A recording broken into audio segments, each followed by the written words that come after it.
할렐루야. 치료말씀TV 채널에 들어오신 구독자 여러분, 예수님 이름으로 축복하며 인사드립니다. 저는 서울 방배동에 있는 충만한교에서 26년이 넘도록 예수님 이름과 성령 역사와 일반 병원에서 고치지 못하는 귀신 축사와 암을 포함한 불치병과 조현병을 포함한 정신질환을 예수님 이름과 성령 역사로 치유하는 전인치유 목회자 강용선 목사입니다. 지난 26년 세월 동안 수많은 환자를 예수 이름으로 치유하여 사람답게 살아가도록 인도했습니다. 특별하게 구정 명절 기간인 2월 16일부터 2월 18일까지 매일 오전에 하나님 음성을 들으며 치유받는 집회를 진행할 것입니다. 관심 있는 분들은 참석하시기 바랍니다. 구정 명절이 지난 2월 23일부터 매주 월요일 예언은 사사역 집중훈련을 12주 동안 진행하고 화요일은 귀신 축사 신운 사사역 집중훈련을 10주 동안 할 예정입니다. 관심 있는 분들은 미리 등록하시고 참석하시기를 바랍니다. 특별히 17년, 18년씩 영적, 경제, 육체적으로 고통을 당하는 상태가 중요한 분들과 성령의 강력한 권능과 은사를 빨리 받고 싶은 분들에 대해서는 매주 토요일, 주일 13시 30분부터 예약하여 개별 특별 집중 치유 안수기도 시간을 갖고 있습니다. 한 번에 2명밖에 할 수 없으므로 필히 일주일 전에 예약을 해야 됩니다. 예약하고 오시면 단기간에 자신이 눈과 몸으로 느끼고 주변 사람이 알아볼 정도로 휘기도 강력한 능력과 치유가 처음적으로 실제적으로 나타납니다. 17, 18년생 고통당하는 문제가 순식간에 치유가 일어납니다. 반드시 일주일 전에 전화 확인하시고 예약을 해야 됩니다. 이 유튜브 강의는 제가 지난 26년 동안 사역하면서 체험한 100여 가지 조서 중에서 한 권 한 권 정성을 다하여 강의하는 것입니다. 이 세상에서 가장 유능한 사람이 누구라고 생각하십니까? 총을 든 강도일까요? 아닙니다. 오늘 복음은 분명히 말합니다. 세상에서 가장 위험한 사람은 자기 눈에 들보가 박혀 있는 줄 모르고 다른 사람을 이끌겠다고 나서는 눈먼 인도자라고 말합니다. 여기서 말하는 들보는 단순히 큰 죄를 의미하지 않습니다. 성경 언어의 의미를 깊이 들여다보면 이 들보는 집에 구두를 좁아뜨는 거대한 대들보나 기둥을 의미합니다. 그렇습니다. 우리 눈의 들보는 자기 영혼이라는 지구의 구조 자체를 뒤틀고 있는 근본적인 문제, 하나님 없이도 설 수 있다고 믿는 옛사람의 자아, 에고, 시스템 그 자체를 말하는 거죠. 우리 성령 안에 에고를 예수님 이름으로 바꿔야 됩니다. 예수님 이름으로 자아가 바꿔져야 돼요. 다른 사람의 눈에 있는 티끌은 너무 잘 보이지만 정작 내 눈에 가지고 있는 거대한 들보는 나 스스로 힘으로 결코 볼 수 없습니다. 우리에게 우리의 참모습을 비춰줄 깨끗한 거울이 필요합니다. 거울을 생명의 말씀과 성령이십니다. 사람에게는 여러 종류의 눈이 있습니다. 먼저 신체적인 눈, 사물을 보고 세상을 인식하는 눈입니다. 두 번째는 정신적인 눈, 이성을 밝아야 합니다. 비판하고 추리하고 통합하는 사고의 능력을 사물을 판단하고 합리를 판단하고 이해할 수 있게 합니다. 감춰진 눈입니다. 감춰진 걸 볼 수 있는 눈. 하나님께서는 자신을 찾는 자들에게 수감 중에 보호와 은밀한 곳에 숨은 재물을 주신다고 하셨습니다. 하나님은 감춰진 걸 볼 수 있는 눈을 주십니다. 미래를 보는 눈, 지금 세계는 인공지능 전쟁이다. AI 시대입니다. 내면을 보는 눈, 사람은 외모를 보지만은 하나님은 중심을 보십니다. 성령으로 자신의 내면을 볼 수 있는 눈이 열리시길 바랍니다. 무엇보다도 축복받은 사람은 자신을 정확히 볼 수 있는 사람입니다. 영적인 눈, 보이지 않지만 살아서 세상을 통치하는 하나님을 보는 눈입니다. 오늘 말씀 바로 영적인 눈에 관한 내용입니다. 욥기 23장 8, 9절에서 욥의 급성한 고난 속에서 하나님을 찾았지만 그분을 만날 수 없어 답답해지는 마음을 토로합니다. 욥은 하나님이 자신 주위에 계시다는 걸 알았지만 그분의 임재를 의식할 수 없었고 함께 하시는 증거도 볼 수 없었습니다. 하나님이 욥과 함께 계시지 않은 것이 아니라 욥이 하나님을 보지 못한 것입니다.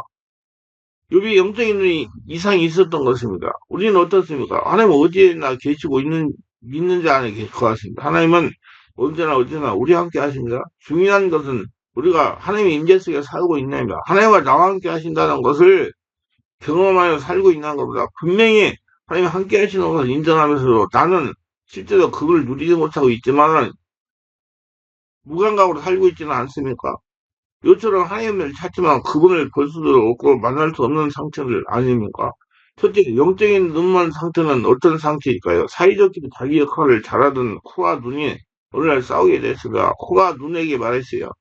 너는 쭉 들어가 볼 필요 없어. 잘할 것이 하나도 없잖아. 얼굴이 예쁜 것은 내가 오토바이에 나와 있었어요. 눈이 그 말을 듣고 화가 났습니다. 뭐라고? 내가 볼품이 없다고? 그래, 그렇다면 너 한번 당해볼래? 화가 난 눈을 감고 앞을 보지 말았습니다. 그러자 넘어져서 코가 깨지고 말았습니다. 피가 났습니다. 영적이 열리지 않으면 죄도 마귀 귀신의 유혹과 함정도 보이잖아. 영적으로 걸려 넘어져서 코피가 터지는 것입니다. 아니, 다시 보지 못하는 상태를 말하는 거예요. 하나님이 존재하시고 우리 삶에 개입하신다는 사실을 믿지 않거나 믿는다 하더라도 그분의 인재나 뜻을 일상에서 깨닫지 못하는 상태를 말합니다. 하나님이 있기는 어디 있어? 라고 말하는 사람들이 있는데 그들은 영적인 눈이 열리지 않아 하나님을 알아보지 못하기 때문에 그런 말을 하는 것입니다. 어떤 아이가 사과를 먹으며 집으로 들어왔습니다. 어머니가 물었어요. 얘야, 그 사과 어디서 얻었니? 과일 가게에서요. 아저씨가 주시던? 아니요, 안 주셨어요. 아무도 보지 않아서 가져왔어요. 엄마가 말해요. 뭐? 아무도 보지 않는다고? 하나님 보고 계셔? 아이가 대답했습니다. 괜찮아요. 가게에는 지붕이 있으니까 하나도 못 보셨어요. 이 아이는 영적인 눈이 먼 것입니다. 영적인 눈이 열리지 않으면 하나님을 인식하지 못합니다. 죄를 죄로 인식하지 못하는 상태입니다. 영적인 눈이 열리지 않으면 죄를 죄로 인식하지 못합니다. 과거에 어떤 교회에 나가던 어떤 청년은 학생 때 길을 가다가 시동에 걸려 있는 오토바이를 보고 그냥 타고 갔다고 합니다. 그는 그가 죄라고 생각하지 못했으면 영적인 눈이 멀었기 때문입니다. 근데 그가 성령의 은혜를 받은 후에 작은 죄를 지어도 가슴이 뜨고 하나님 앞에서 죄송함이 생겼다고 합니다. 영적인 눈이 열린 것입니다. 진리를 분별하지 못하는 상태입니다. 요즘 교회가 세속되었다, 교인들이 세속됐다는 말을 많이 듣습니다. 세속화가 무엇일까요? 교회와 교인이 세상의 가치관과 기준에 물들어 분리의 신앙적 정체성을 잃어간다는 현상입니다. 세상의 가치관과 하나님 말씀이 충돌할 때 세상의 가치관을 따르는 것입니다. 진리를 버리고 세상의 이치를 받아들이는 것입니다. 그렇다면 교회와 교인들이 왜 진리를 버리고 세상의 이치를 받아들일까요? 영적인 눈이 멀었기 때문입니다. 눈이 있다고 사볼 수 있는 것은 아닙니다. 빛이 없으면 앞을 봐도 아무것도 보이지 않습니다. 교회와 교인이 하나님 말씀을 버린 영적인 흥황 가운데 있으면 영적인 눈이 닫히게 되는 것입니다. 이단의 주장은 말도 안 되는 소리입니다. 분명히 성경에는 어긋나는 이론들이요. 그런데 많은 사람들이 이단에 빠집니다. 왜 그럴까요? 영적인 눈이 멀어가지고 진리의 비진리를 분별을 못하기 때문입니다. 자신이 영적인 가난을 모르는 상태가 겉으로는 아무 문제 없이 보이지만 사실 영적으로 메마르고 공허하며 하나님과 관계가 단절되는 사람들이 많습니다. 그럼에도 불구하고 그들은 자신에게 아무런 문제가 없는 것처럼 인지하고 살아갑니다. 영적인 눈이 먼 것입니다. 이런 게 문제입니다. 배가 고파야 밥을 먹는데 자기는 배부라고 생각하고 굶어 죽어가는 것 같습니다. 요한계시록 3장에 보면 나오디의 교회가 나옵니다. 그 교회 사람들 스스로 나는 부자라 부여해 아무것도 부족한 것이 없다고 생각하겠습니다. 하지만 예수님의 평가를 달랐어요. 요한계시록 3장 17절 내가 말하기를 나는 부자라 부여하여 부족한 것이 없다 하나 내 공간과 가난함과 가난함과 눕는 것을 벌거벗은 걸 알지 못하는도다. 예수님은 그들의 영적인 상태를 이렇게 평가하셨습니다. 그들은 공고하고 가련하고 가난하고 영적으로 눈멀고 벌거벗었습니다. 근데 그들은 자기들이 영적으로 부유하다고 생각했어요. 왜 그럴까요? 영적인 눈이 멀었기 때문입니다. 자신을 보는 눈이 닫혀있기 때문에 그래요. 삶의 진정한 목적 의미를 찾지 못하는 상태면 삶의 진정한 목적 의미는 성령 하나님 안에서만 참입니다. 누군가가 아무리 고상하게 보이는 삶의 목적과 의미를 제시해도 하나님에 빠지면 헛된 것은 로마서 14장 23절이라 믿음을 따라 하지 아니한 것은 다 죄니다. 하나님이 없는 삶의 목적, 하나님에 빠진 삶의 의미는 다 죄입니다. 불신자들은 하나님 없이 삶의 목적과 의미를 찾으면 당연합니다. 놀라운 것은 그리스도인들도 세상 사람들이 갈 바 없이 하나님 없는 삶의 목적을 세우고 하나님 없는 삶의 의미를 말합니다. 영적으로 눈먼 것입니다. 성령의 세례와 성령의 역사를 깨닫지 못하는 상태입니다. 많은 사람이 성령님이 내면에서 역사하시거나 외부의 상황을 통해 말씀하셔도 성령의 역사, 인도를 깨닫지 못하고 지나쳐 버립니다. 영적인 눈이 먼 것입니다. 요한계시록 소아시아 7교회에 보내는 편지에서 예수님 7교회를 반복적으로 말씀하셨습니다. 요한계시록 2장 7절입니다. 귀 있는 자는 성령이 교회들에게 하시는 말씀을 들을지어다. 소아시아 7교회와 신학세의 모든 성도들은 성령의 음성을 듣고 순종해야 됩니다. 남강 이승원 선생은 오산학교를 설립한 민족교육의 선구자이시며 항일 독립운동의 핵심 지도자에서 3.1운동 민족대표 33인 중 한 사람이어서 그는 자수성가한 사학가였는데 큰 자본을 모아 민족교육과 독립을 위해 사용했습니다. 그는 오산학교에 세워진 자기 동상 제막식에서 연설했습니다. 내가 오늘날까지 온 것은 내가 한 것은 조금도 없습니다. 모두 하나님의 나를 그렇게 만들었습니다. 나는 본래 무식합니다. 나는 뒤에서 이 선 동상과 같은 사람입니다. 아무것도 아는 것이 없었으나 하나님이 나를 이렇게 이끌어 오시기까지 왔습니다. 하나님이 지시하시면 도우셨을 뿐이다. 이후로 그렇게 하실 줄 믿습니다. 난강 이승원 선생은 성령에게 이끌림 받는 사람입니다.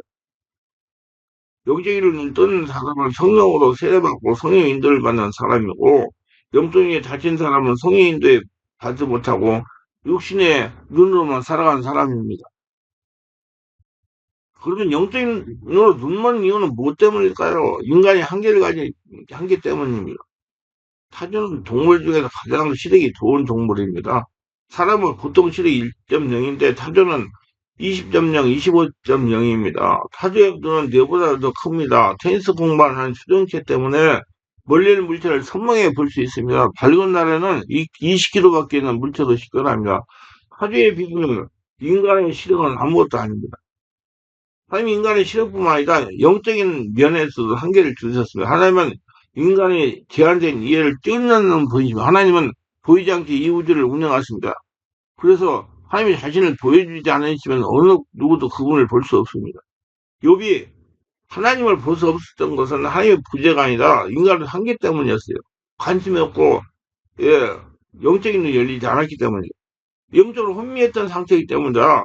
욥이 그 시간 고난과 상실을 겪고 있었습니다. 그 상황은 그의 정신과 영혼을 지치게 했고 하나님의 문제를 온전하게 인식하기 어렵게 만들었습니다. 사실 폭풍과 몰아치는 어둠 속에서 주변을 제대로 볼 수 없는 것 같아서 마귀 귀신이 역사하면 사람들은 영적으로 혼미해집니다.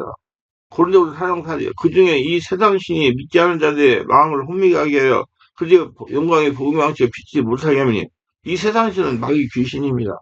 믿지 않는 사람들은 마음이 혼미한 상태입니다.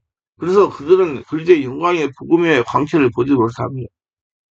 하나님의 훈련과 연단 때문입니다. 욥기 23장 10절에요. 내가 가는 길을 그가 아시나니 그가 나를 변론하시니 승무같이 되어 나오리라. 하나님께서 욥에게 권한을 주셨어요. 고난 중에 욥은 하나님을 찾으려고 했으나 그분을 볼 수도 없었고 만날 수 없었습니다. 큰 욥의 자아를 죽이는 연단이었고 하나님께서 욥을 순금처럼 만드는 과정이었습니다. 욥을 없애버리고 하나님으로 충만히 채웠다는 얘기예요. 16세기 기독교 신비주의 대가를 알려주는 십자가 요한의 체계화된 신앙적 개념 중에 영적인 어두운 밤이 있습니다. 십자가 요한은 영혼의 정화 과정을 두 단계로 나누었습니다. 잘 들어보세요. 여러분 겪는 과정일 수 있습니다. 첫째, 감각의 어두운 밤입니다. 초보 단계의 신앙인이 겪는 과정으로 기도할 때 기쁨, 예배, 감동, 영적 독서의 즐거움 등 감각적인 위안이 사라집니다. 하나님과 관계가 건조하고 메마르게 느껴집니다. 그 결과 한자는 하나님과 관계를 위안이나 기쁨의 차원이 아닌 흔들리지 않은 사랑과 의지의 차원에서 새롭게 정립하게 됩니다. 영혼의 어두운 밤의 두 번째는 이때는 하나님 온전히 부지하는 것처럼 느껴지며 심각한 영적 공허와 절망감이 휩싸이며 자신이 하나님께 버림을 받았다고 느끼거나 영혼 밑바닥에 숨어있는 죄의식과 마주하게 됩니다. 이 시기를 통과한 영혼은 모두 집착과 욕망에서 완전히 벗어나 온전히 하나님만 사랑하고 그분과 깊은 일치를 경험하게 됩니다. 욥도 자신을 죽이는 연단을 통해서 이런 과정을 통과한 것입니다. 신앙생활에서 영적인 어두운 밤을 겪는다면 이는 자신의 신앙이 다음 단계로 나가는 중요한 시기입니다. 그 시기에는 감정이나 위안을 구하기보다 조용히 인내하며 말씀과 기도로 묵묵히 하나님을 나가는 것이 중요합니다. 성령과 돈모은 기도하면 기도하는 게 중요해요. 하나님 바라고. 영적인 눈이 가리는 방해물 때문입니다. 사람이 영적인 눈이 멀게 되는 데는 여러 가지 방해물이 있습니다. 이 방해물들은 마치 안개나 먼지처럼 우리 시야를 가려서 하나님의 임재와 진리를 제대로 보지 못하게 합니다. 영적인 눈을 어둡게 만드는 몇 가지 방해물을 보겠습니다. 첫째, 불순종의 방해물입니다. 가장 근본적인 방해물은 죄입니다. 죄는 하나님 없이 육체로 행동하는 모든 것이 죄입니다. 죄는 하나님과 관계를 단절시키고 우리 영혼을 분하게 만듭니다. 하나님의 말씀에 대한 불순종 또한 영적인 시야를 흐리게 만듭니다. 우리가 하나님의 뜻을 알면서 따르지 않을 때 우리 영혼이 어두워지고 그분의 음성을 듣기도 어려워집니다. 두 번째, 교만의 방황으로요. 교만 중에 제일 교만은 무엇인지 다 안다는 교만입니다. 교만은 자신을 과신하는 거예요. 교만은 하나님의 지혜를 받아내는 공간을 없습니다. 사람이 고민할 때 영적인 눈이 완전히 닫힙니다. 세상적인 유혹에 방해를 해요. 사람은 무엇인가에 집중하면 다른 것을 보지 못합니다. 신앙생활에서 돈, 명예, 쾌락, 성공 등 물질적, 세속적인 가치에 몰두하면 영적인 면에 눈을 감게 되고 하나님은 보이지 않습니다. 염려, 근심의 방해물입니다. 사람은 무엇인가 집중하면 다른 것을 보지 못합니다. 신앙생활하든 모든 걸 다른 거 보세요.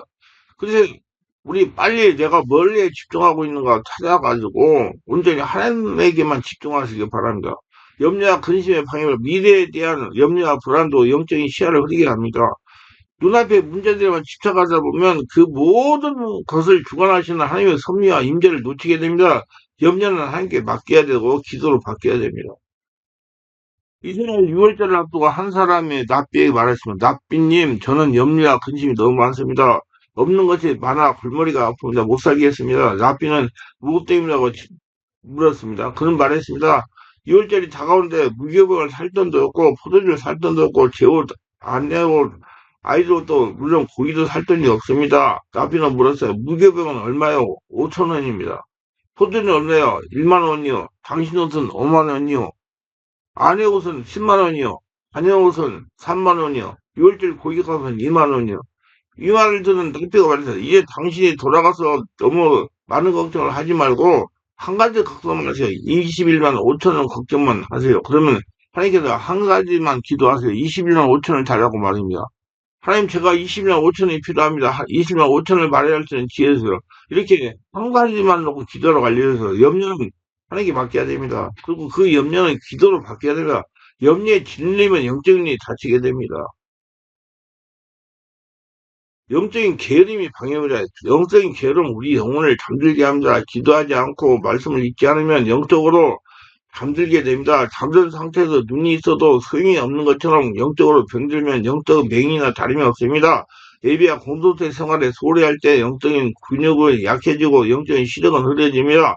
영적인 생활은 부지런해야 돼요. 그래서 로마서 12장 11절에서 부지런하여 게으르지 말고 열심히 주를 섬기라고 명령하는 것입니다.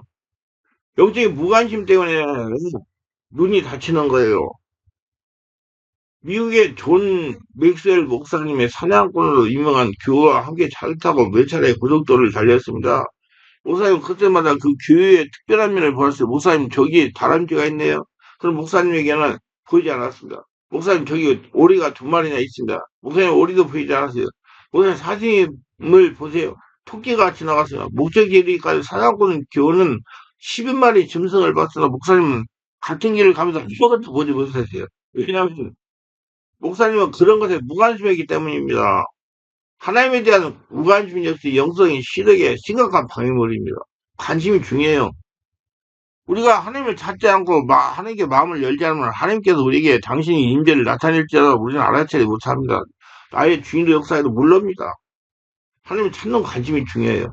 우리는 정해진 시간에 기도하고 성경을 읽고 예배해야 됩니다. 그리고 생활 속에서 크고 작은 일마다 만날 때마다 하나님과 연결시키고 그 일에 관하여 하나님께 질문하고 그분의 음성을 들어야 됩니다.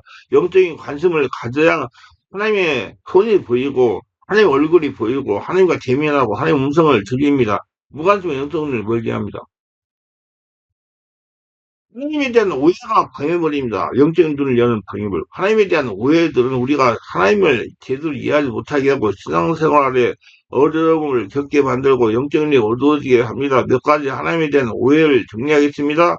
하나님의 심판과 공포를 대상으로만 생각하는 경우다. 이런 사람은 하나님과 친밀한 관계를 맺기 어렵습니다.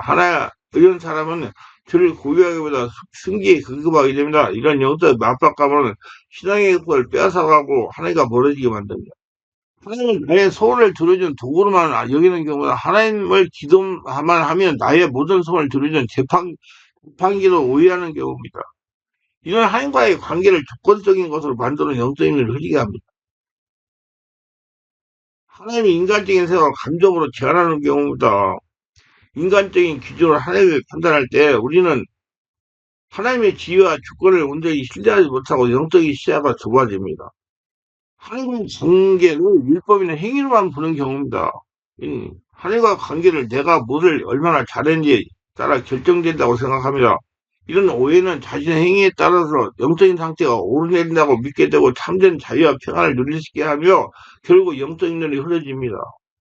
그러면 영적인 눈이 뜨려면 어떻게 해야 될까요? 성령으로 세례를 받고 성령으로 거듭나야 됩니다. 아기가 눈을 때리면 엄마 뱃속에서 나와야 되지 성령으로 세례받고 영적으로 거듭나 영적인 눈을 뜨게 됩니다. 요한복음 3장 3절입니다. 예수께서 대답하여 이르시되 진실을 지금 내게 이르니 사람이 거듭나지 아니면 하늘을 볼 수 없느니라. 지금 영접하면 거듭나 영적으로 출생해야 합니다. 성령으로 거듭나 영적인 눈이 열리고 하나님을 볼 수 있고 하나님의 눈으로 볼 수 있습니다. 마음이 청결해야 됩니다. 세상에 존재하는 곤충 중에서 가장 맑은 곤충은 파리입니다. 파리의 눈은 렌즈가 약 4,000개나 되는 겹눈입니다. 파리를 자세히 보면 끊임없이 두 팔로 얼굴 대부분을 차지하고 있는 눈을 닦습니다. 겹눈에 먼지라도 앉으면 눈앞에 먹이나 적대의 모습이 여러 개로 겹쳐 보이기 때문에 스스로 사람께 열심히 눈을 청결을 유지하는 것입니다. 요즘도 그렇습니다. 그렇다면 5장 8절 마음이 청결하면 복이 있나니 그들의 하나님을 볼 것이며 마음이 청결해야 하나님을 볼 수 있습니다. 마음이 청결하면 성령으로 세례받고 성령으로 마음을 정화해야 돼요. 자기 없어져야 돼. 죽어서 없어지고 하나님의 사람이 되어야 돼요. 죄를 범할 때마다 예수님 피를 의지하여 죄를 자박해야 됩니다. 성령으로 기도하여 마음을 청결하게 해야 하나님을 볼 수 있습니다. 말씀이 피 가운데 살아야 됩니다. 요한복음 1장 1절 최초의 말씀이 계시다. 이 말씀이 하나님과 함께 있으니 이 말씀은 곧 하나님이다. 말씀이 하나님이십니다. 하나님의 말씀으로 자신을 계시하십니다. 그러므로 말씀을 보리면 말씀을 듣고 읽고 묵상하고 고백해야 됩니다. 하나님을 알고 보리면 말씀 안에 들어가야 됩니다. 성령 충만해야 됩니다. 성령 충만하려면 여러분 기도를 많이 해야 돼요. 그래서 우리 올마 금토에 집중 기도를 계속 하는 거예요. 그래야지 하나님과 됩니다. 요한복음 9장에 보면 예수님께서 태어날 때부터 앞을 보지 못하는 맹인을 고치셨습니다. 예수님은 땅에 침을 뱉어 진을 흘리고 맹인의 눈을 발렸습니다. 그리고 신라 못에 가서 씻어 맹인하셨대요. 맹인은 예수님 말씀에 순종하여 신라 못에 가서 눈을 씻었고 그 눈이 즉시 밝아져 보게 되었습니다. 예수님 맹인의 육신의 눈을 뜨게 하셔서 세상을 보게 하셨고 영적인 눈을 뜨게 하셔서 구원과 진리를 깨닫고 하나님을 보게 하는 믿음을 주셨어요. 이제 그 일을 성령께서 하십니다. 성령 우리 육체의 질병도 고치시고 영적인 눈을 떠있는 하나님 보게 하시고 귀신도 쫓아내시고 하늘나라 천국을 이 땅에서 누려야 된다는 걸 깨닫게 하시고 그럼 우리 성령님의 인도하심에 민감하고 반응하고 순종하며 하나님 은혜 가운데 살아야 되며 그리고 매일매일 성령 충만을 위해 기도해야 되며 성령께서 우리에게 역사에서 우리 영적인 눈을 밝혀 하나님을 볼 수 있도록 강구해야 됩니다. 깊은 기도 생활을 해야 되면 기도는 하나님과 대화하는 시간이면 하나님을 더 깊이 알아가는 통로에 우리 형식적인 기도가 아니라 마음을 다해 성령님과 교제하는 시간을 가져야 됩니다. 민수기 2장 4절 보면 발람이 자기가 어떤 사람인지 소개합니다. 하나님의 말씀을 듣는 자, 듣는 자의 환상을 보는 자, 엎드려서 눈을 뜨는 자가 말하기를 그는 하나님의 말씀을 듣는 자였으며 듣는 자 환상을 보는 자였으며 엎드려 눈을 뜬 자였어요. 거기서 엎드린다는 말은 하나님께 대한 경계와 간구 자세를 말하고 눈을 뜬다는 것은 영적인 눈이 열린다는 의미입니다. 기도로 영적인 눈이 열리는 것입니다. 결론으로 영적인 눈을 뜨세요. 그리고 예루살렘에 향하십시오. 두려움의 길을 걷지 마시고 영적인 눈을 열려서 기쁨과 감격의 길을 가세요. 불신의 길을 가지 마시고 영적인 눈을 열려서 믿음의 길, 사명의 길 가시기를 예수 이름으로 축원합니다. 그래서 모두 열려서 하늘의 복을 받으며 성령으로 바뀌는 인생, 할례라 천국을 누리며 사시기를 주 예수 이름으로 축원합니다.